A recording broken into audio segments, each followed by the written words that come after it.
Before we begin, don't forget to like, share and subscribe to be notified of new videos. For more such videos, click on the link in the description. नमस्ते दोस्तों, आज हम बात करेंगे TDS on salary पर। अगर आप एक एम्प्लॉय हैं तो आपको ये जरूर पता होना चाहिए कि आपकी सैलरी से TDS कैसे कट होता है और इसका इम्पैक्ट क्या होता है। चलिए समझते हैं। तो what is TDS on salary? जब आपको सैलरी मिलती है तब एम्प्लॉयर आपकी टैक्सेबल इनकम से कुछ टैक्स डिडक्ट करके गवर्नमेंट को पे करता है। इसे TDS ऑन सैलरी कहते हैं। यह इसलिए होता है ताकि टैक्स कंप्लायंस सिंपल और स्मूथ रहे।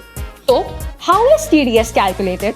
TDS ऑन सैलरी कैलकुलेट करने के लिए employer looks into your annual salary, फिर उसमें से एग्जेम्पशंस और डिडक्शंस माइनस किए जाते हैं, जैसे कि ATC के under investments, HRA etcetera.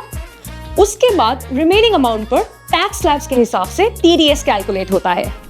For example, अगर आपकी एनुअल सैलरी 10 लाख रुपए है और आपने 1.5 लाख रुपए ATC के अंडर इन्वेस्ट किए हैं तो आपकी टैक्सेबल इनकम 8.5 लाख रुपए होगी।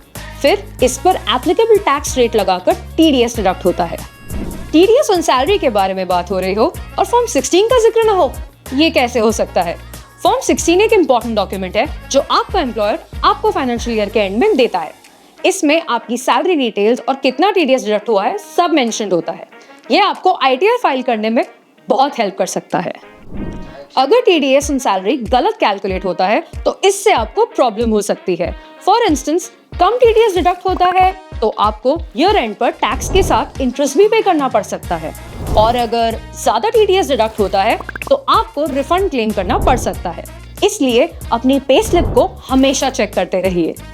एक और बात, ये भी जरूरी है कि you understand legal ways to reduce your TDS on salary.